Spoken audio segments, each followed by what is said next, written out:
pensar, pô, toma a porra do ETF logo aí, já resolve a vida toda. Foi isso, a gente fez o ETF que resolve.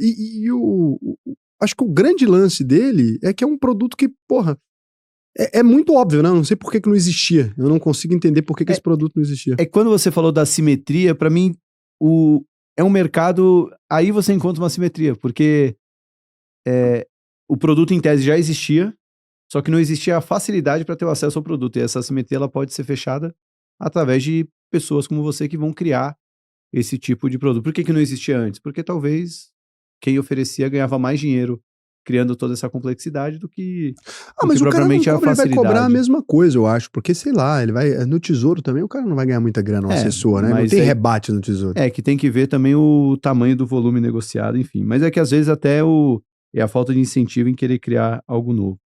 Mas também tem outro ETF de renda fixa, o AUPO 11, né? AUPO 11. É. Esse aí é